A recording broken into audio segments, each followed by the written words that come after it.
एक सच्ची डरावनी कहानी।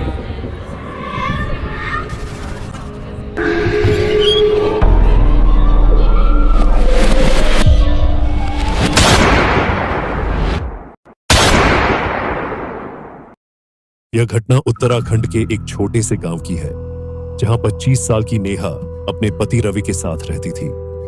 गांव के पास एक पुराना खंडहरनुमा बंगला था, जिसके बारे में कहा जाता था कि वहां आत्माओं का वास है। लेकिन नेहा और रवि इन बातों पर विश्वास नहीं करते थे। एक दिन नेहा और रवि ने सोचा कि वे उस बंगले को करीब से देखेंगे।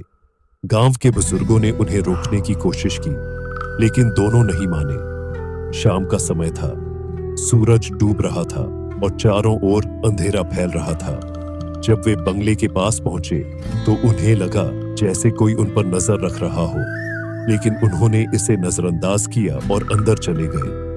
बंगले के अंदर घुसते ही उन्हें ठंड का एहसास हुआ, जैसे वहां किसी अदृश्य शक्ति का प्रभाव हो। दीवारों पर धूल जमी थी और पुराने फर्नीचर टूटे पड़े थे। रवि ने अपने फोन की फ्लैशलाइट ऑन की। तभी अचानक नेहा को लगा कि उनके पास से कोई सफेद छाया गुजरी है। क्या तुमने देखा? नेहा ने घबराते हुए पूछा। रवि ने मजाक करते हुए कहा, डरने की कोई बात नहीं, यह सिर्फ तुम्हारी कल्पना है। लेकिन कुछ ही पल बाद दरवाजे की चरमराहट सुनाई दी। ऐसा लगा जैसे कोई उस कमरे में आ रहा हो। दोनों ने पीछे मुड़कर देखा, लेकिन वहां कोई नहीं था। तभी उन्हें किसी के हंसने की धीमी आवाज सुनाई दी। आवाज सीढ़ियों की तरफ से आ रही थी।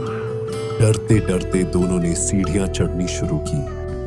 जैसे ही वे ऊपर पहुंचे, एक बंद दरवाजे के पीछे से किसी के रोने की आवाज आने लगी।